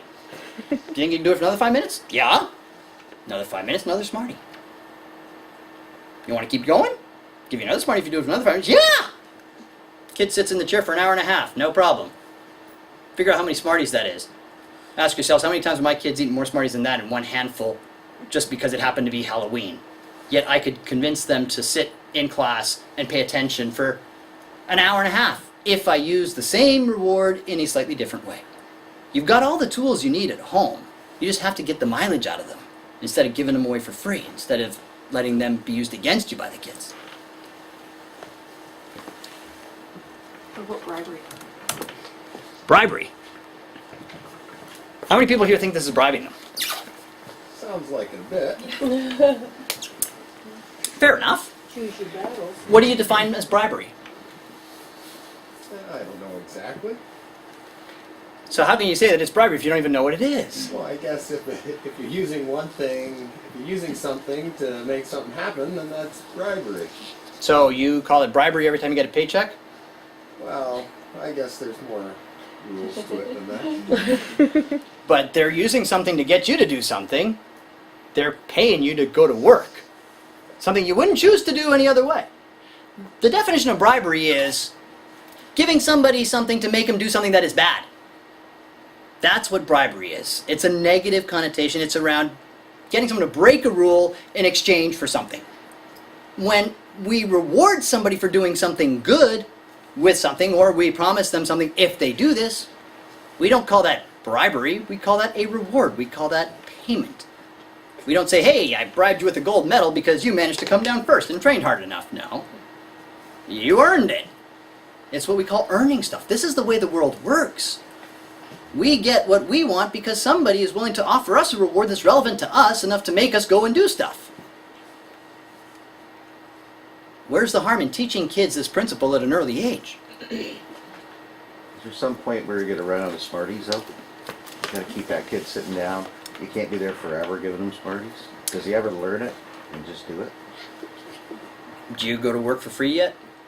I feel like I do some days. You might, but if they didn't have even that minimal paycheck, would you be there? No. Right. We work this way. This is how we work. It's just that the Smarties change. When we're kids, the Smarties are Smarties. They're toys, they're video games, they're those things. As we become teenagers, those Smarties become social acceptance. It becomes friends. It becomes people liking me. It becomes being part of the crowd. It becomes a much more social reward. And then as we become adults, it changes even from that to cash. And we revert back to the child stage of cold hard cash, please. Because that's what is important to me, as well as social stuff too. It's just now we want balance of it. But it's about the changing rewards rather than those things. Now, when you use a reward to address a specific fear, to address a specific situation that is regulated by Bob, you don't have to keep using the reward long term. You just have to keep using the reward until that behavior has become written into Jim's database of good stuff. And it gets written in there depending on how much dopamine was in there, so how big of a reward, and if you've got one humongous reward for it, you can fix it in one shot. If you've just got, repeated smaller rewards, it takes a little bit longer to fix it. If it's a Jim-driven behavior, in other words, if it's not driven by Bob, it's driven by Jim in the first place, like bugging the brother and sister, or wanting to be mean, or hitting people, and you want to fix that using rewards, which you use the same principle. At that point, yes, you do have to keep it there, because the minute you stop it, well, we know what Jim likes to do, and that's what he was doing in the first place. And if you don't have something better for him to do, a better reason for him to do what you want him to do, he's going to go back to the same thing. But once it's in Jim's database, you don't have to keep going with it, because it's out of Bob's database and it stops being a bad thing. And they actually start enjoying doing it regardless. This is what we call an acquired taste. Everybody knows what that is, right? Acquired taste. something that tastes like crap. That's all it means. Except that if you make yourself drink it over and over and over and over, or eat it, beer is the ultimate acquired taste. Tastes like crap, but you keep doing it, eventually your brain goes, hey, I like this. And you don't need to be rewarded by social stuff for other people to keep doing it, because you kept on doing it, so your brain said, well, if we're doing it, we must like it. And the behavior, in turn, forced the writing into one of those databases such that it became that. Does that answer your question? Sort of. Yeah. Pick the specific behavior, start with something that you know they can do. In any behavior that you want to fix, there is a graduated ladder that you can develop around how big, how far down the road, so that it becomes something that you can actually work with. For example, if they're afraid of going into their room at night and they can't go in the room, okay, but can they go in the hallway just outside their room? And the next night, can they go another 6 inches down the hallway? And the next night, can they go another 6 inches down? And literally have little marks on this thing. Going down to the basement, can they go down 1 step or 2 steps or 3 steps or 4 steps? Because if you don't have a big enough reward, you need to have something that is not quite as scary if you need it done right away, or you need to be able to have time. And there is really no limit to this. My son, who's got anxiety, and it's bad anxiety, and it reacts absolutely ridiculously to just about everything, recently had to have a root canal done. He sat through an entire adult root canal procedure, got the needles, got everything done, without any problems, smiling the entire time, because it meant he could have a party on the weekend. It meant he could have friends overnight, which he really, really, really wanted. Now, it took about 40 minutes for him to think of that as the reward, because I had no idea what would do it. I had no idea. I'm like, I don't know what would be enough to do this. I wouldn't sit in that chair for crying out loud unless there was something there in it for me. But he sat there, and the dentist was sitting there going, I have never seen any. Adults don't sit there as well as he did. And all that drilling and all that stuff. Why? Because he wanted this reward so bad that he was willing to put up with it. But 45 minutes before the procedure had to start, no way, no how. Forget it, he was not even going anywhere near that dentist's office. But because anxiety decreases over time, if you've got the time to wait, and if you need to do something, you make sure you build in that time. As it goes down, there is going to be a reward that is going to surface that will be enough to get them to do it. In the long run, down the road, once they hit adolescence, once they develop logic and reason, and they start to develop logic and reason, that's when you start training logic and reason to take over control of behavior from Jim and Bob. Because if the kids learn this at an early age in adolescence, if they learn to use the thinking part of their brain, then no, you don't need to use that reward down the road, and they don't need to use the reward for themselves, because they'll be able to decide what to do when they want to do it and how they want to do it. But that's down the road, that's a completely separate situation and story. At the end of the day, this is the ideal. They can recognize Jim, they can recognize Bob, but they are in control. But at this level, we're not dealing with this, we're not trying to teach them this, we're trying to get them to do the things that they need to do first, and then, once they get old enough, and it is just a question of they need to be old enough, that part of the brain needs to develop in order for that to be able to work, in order for you to be able to appeal to their common sense, to explain to them the risks, for them to be able to use concepts like, what's the chance of this happening? What's the realistically, could this happen? They need to be at least an adolescent and into the young adult years, because that part of the brain just isn't there beforehand. So, specific questions, specific examples from your lives. I'm done my part. Now it's open floor, open to you guys. If anybody needs to get up and take off and run, by all means, feel free. I have a question. Fire away. My son's 12. Mm-hmm. He and his brother go home every day for lunch. When they're doing something at school, like a school volleyball or basketball, sometimes it takes place at lunch. So his younger brother has volleyball, has to stay for lunch. And Carter cannot get it through his head that he can go home without Connor. Because Connor has to eat, that's the way it goes. And he will lose it and get really upset, or if Connor goes home before him, you were supposed to wait for me, where were you? And I don't know what to say to him. Except we made ourselves scarier than Connor eating the other night, because we're like, you can't do that to Connor, that's not fair. He had to go to volleyball. No, he doesn't, he has to eat. So what you sit there and you do is something kind of like this. If you get to come home on your own, we have some desserts that you can have for right after lunch that normally we wouldn't get, but we can't do it with two, only with one. So if you can come home without him, you get to have a dessert. Okay. And if it's a dessert he likes that he doesn't normally get, that he really wants, watch him come home happily. Watch him start telling his brother, stay at school, go on, stay. I need to, no, you're not allowed to come home now. Because suddenly it's not going to be Bob in control, it's going to be Jim, and Jim's going to do whatever it takes, which includes telling Connors, you stay, to get what he wants. But it's about finding a way to change it, finding a reward that he's going to get, and the closer you tie the reward to the behavior in question, the better and faster that rewiring or that transmission of information from the one list to the other happens, because it's based on biology. So if you want it to be faster, if he goes home, as soon as he gets home and does what he's supposed to do, yep, there's the reward. It's going to work better than if he comes home and then tonight the reward is there 6 hours later. If the reward is not even today, but it's, you're telling him on Friday we'll go to this, forget it, it's not going to work. But Jim can't see that far away. Jim's like, no, today, it's got to be today. And prior to the age of 12, just stick with the principle of you got to reward tonight what you want done today. If it's a nighttime behavior, bedtime routine, first thing in the morning is the most effective time to reward that. You want them to fall asleep, you reward them for staying in bed, not disrupting you. If they normally call out to you 15 times, if they can do it 5 times or less, then they'll have their favorite breakfast, or they can have that super sweet, sugary cereal that you wouldn't let them have otherwise because it's just sugar-flavored crap. And there's all sorts of those things that we know about that we wouldn't let our kids eat for breakfast because, there's nothing there except sugar and crap. No. But if they like it, and it's something that's special, and they can have it if they stayed in their room that night, suddenly they'll be staying in the room a lot more. And you can wire any behavior that you want, because these drives are automatic, they are subconscious, they happen at all points in time, no matter what. One of the more impressive ways that this has been applied by patients of mine has been around bedwetting. For kids who still wet the bed late at night, teenagers, where they've been tried on the medication, they've tried the pad, they've tried everything, but that offers $20 per night that he gets paid first thing in the morning if he didn't wet the bed. Suddenly that bed's dry. Now the kid's sitting there going, that's not fair, I'm not awake, I can't control it, it's not my fault. It's like, well, look, you're not losing anything. It wasn't yours in the first place. So we're not making anything bad happen. We're just saying if it happens to happen, magically, I don't care. If it magically happens one day, you get $20.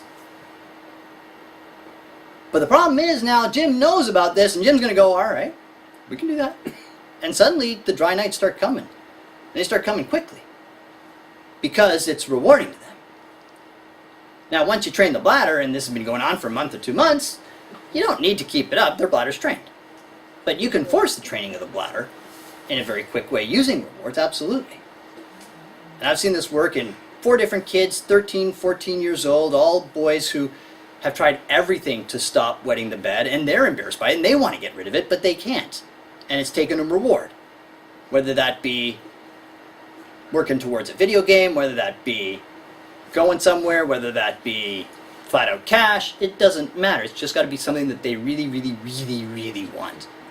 And if they really want it, you've got them hooked and it will happen. I'd like to thank you for your program that you've done. Not a problem. Thank you very much. Yep. When you had mentioned pessimism in kids, did you say that was common in kids with anxiety? It's common in everybody with anxiety. Remember that kids with anxiety, it's genetic. It's like diarrhea, it runs in the genes. Just give that one a second to sink in. Ew. Anxious kids come from anxious parents. Most parents who have anxious kids know their own anxiety and they're aware of it too, and they also tend to be pessimistic. It's kids, it's adults, it is very, very common because they tend to see the negative side of things. That's what they focus on. It's not a choice that they make, it's just that they can't really see that half full part, they just notice that it's half empty. In adults, it means that you nitpick. You notice the one thing that isn't done out of the whole thing that is. They clean their room, you walk in the room, you're like, right there, missed a spot. And, oh, right there. And, oh, yeah, want to fix that one sentence there.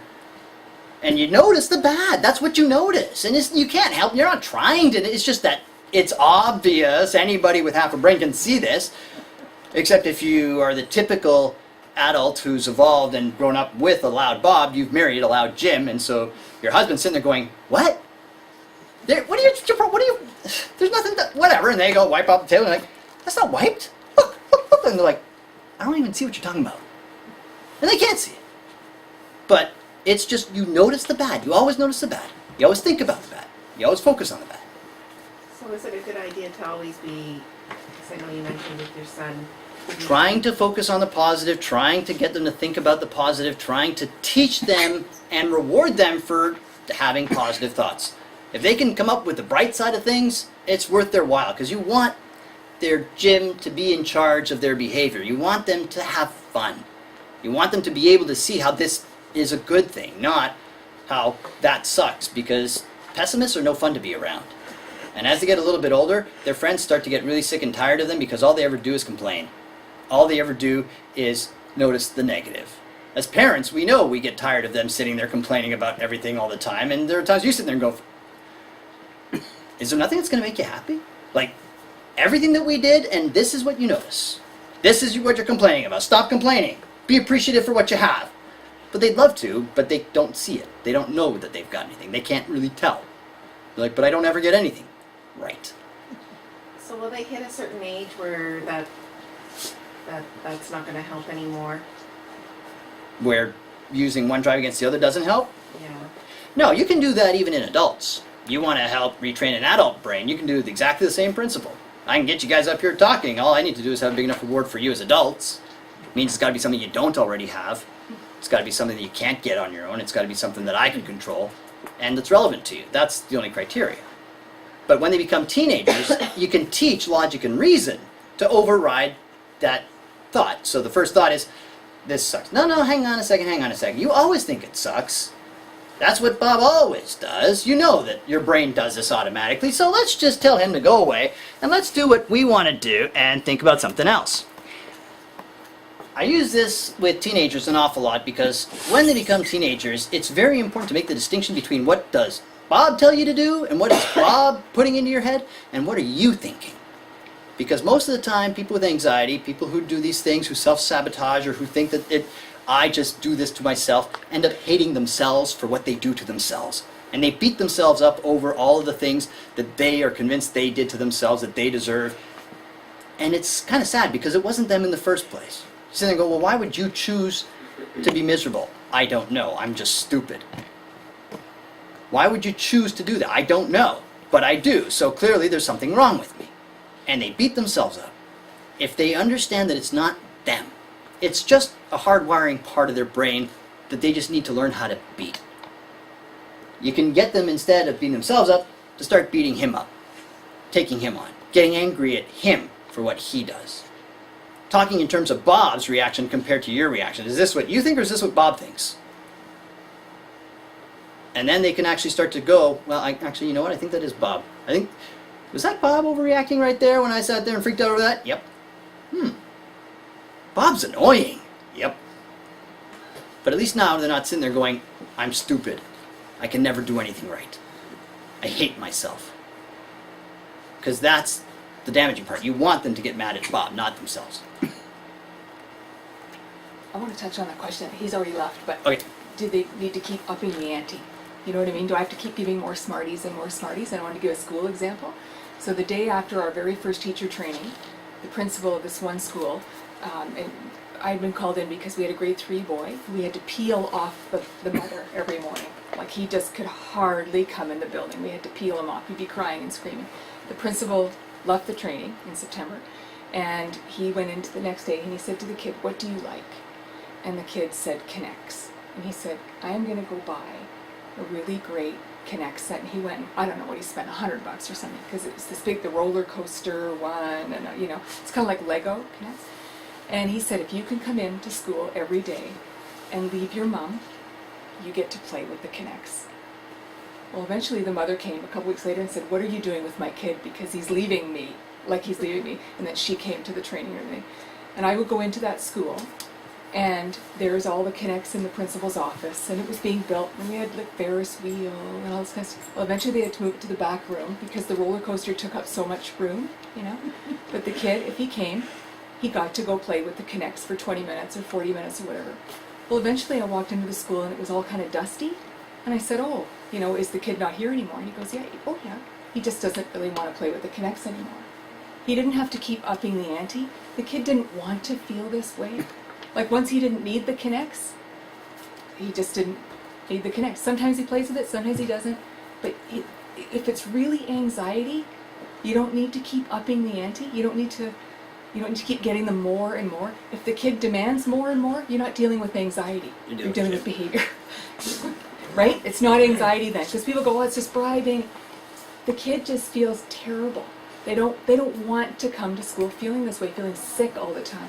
Since then, we've done so many of these examples in the school. Like if we can convince a teacher or a principal to actually do something like this, it's fascinating. So I have teachers emailing me or calling me going, "All I did was get the kid, you know, some drawing materials because that's what he really liked, and he got on the bus." You know, where they were fighting about the bus for it doesn't, it's too bad he's gone, and I'll call him, but you don't really have to keep going over, you don't really have to keep upping it. That's what I wanted to know. Yeah. They want to get rid of the feeling. And the problem is, they don't know any other way to get rid of the feeling, but when you show them that, you know what, if this is what you think about and focus on, that feeling goes away. They become invested in that too. I had this one kid, it was about going downstairs. He was 12, he was scared of the dark, wanted to go downstairs, wanted to be able to play video games, wanted to hang out with his friends, but he couldn't. He was terrified of the dark. So it was Guitar Hero. He willingly gave up his PS2 to Dad. He said, "Dad, Guitar Hero is what I really like, so don't let me play Guitar Heroes unless I go downstairs." And the kid pretty much ran it himself. He knew that if he got, each step was 10 minutes of Guitar Hero. After the first week, he'd gone from not being able to step downstairs to being on the 6th step out of 12. By week 2, he was on step 8. By week 4, he was on step 8. So I asked him, I said, what happened? What's going on? And he sat there and he thought, and he goes, "Dad, you're letting me play whenever I want." And his dad looked at him and went, "What? Well, you're the one who decides." He goes, "Yeah, but it doesn't work if I can play whenever I want, Dad. You have to not let me play unless I go." And Dad said, "Fine, you can't play." He said, "Thank you." A week later, he was at the bottom step. There has to be something else for them to think about. If you wanted them not to think about the bad stuff, they gotta have something else to think about. Make it something good, because then the bad just disappears and fades away. Sometimes it's not all bad stuff. I think my grandson is controlling, like he wants to do his homework as soon as he gets in the door, because I got homework and it's got to be done now. And there's maybe 4 other grandchildren now, and you got to wait a minute, or wait till mom comes or whatever, and you got to touch and feel your face, and I guess make sure you're there, and say, "Leave my face alone," or "I want you to wear your hat. I don't like you to wear your hair like that," and different little things like that. And it's not, the rest of the kids don't do it, so it's not normal. So to get him to stop doing things like that is, you don't want to say, "Don't touch my face" all the time, and you don't want to say, "Wait, we'll do your homework in a minute," but you try to, but you have to kind of fit him in with everybody else. Right, so. but if you didn't want him to touch your face, you could, because if he came up to you, and that's one of the things that he does, is go to touch your face. And he comes up and you know what he's about to do. He's about to come up and go, my son does this to me. If right when he's about to do that, you've got a pocket full of smart M&Ms, you go, "Tell you what, you can either touch my face, or you can have 3 M&Ms, your choice." And have him go, "But what if I want to touch your face?" "Well, you can either have the 3 M&Ms, or you can touch my face." "You want to touch my face? That's okay, I don't mind. But then I'm going to put my M&Ms back in my pocket." Well, But if you want the M&Ms, I'll eat them and then I'll touch your face. well, that's what he'll say is, Yeah. but then you say, "But if you eat them, then you can't touch my face, and I'm going to stand up so that you can't do that." So if that's what you decide, that's fine. If you don't want to do it, that's okay too. If he goes, "No, I'll touch your face instead," go, "Tell you what, how about 5 M&Ms?" And you'll be able to get, if he likes M&Ms, Yeah. of course. But you can do simple things like that that they don't even realize. You're manipulating their behavior and making it more normalized by getting them to stop doing some of these things that they do that they don't even know that they're doing. And to stop them from worrying and thinking about it. My son was terrified about going to school, new semester. What if he didn't make any friends? What if this? What if that? What if that? 2 weeks before school started. Oh my gosh, what if no one likes me? So I made him a deal. I said, tell you what, I know that you're a good kid. I know that you're popular. I know that you can make friends easily. I will pay you $1 for every single new friend you tell me about when you get home from school. What's the limit? No limit. You make 100 friends, I'll give you $100. He said, really? I said, yeah, I don't care how many friends you make. You go out, you make as many friends you want. You can have as much as you want. He's like, that's cool. And he started getting excited about the first day of school instead of terrified of it. Went to school, first day there, came back, he had 3 names, 3 new friends, cost me $3. Next day, he had another 2 names on it, cost me another $2. $5. I didn't have any problems. He had 5 new friends that he'd made. Life was good. It's not going to cost you $100. It's not going to cost you anywhere near what you think. They just need something to focus on that is relevant to them. And the reason he said, is there any limit, is because Jim just goes, ooh, aha, because I can get like $1 billion. He's just as unrealistic as Bob.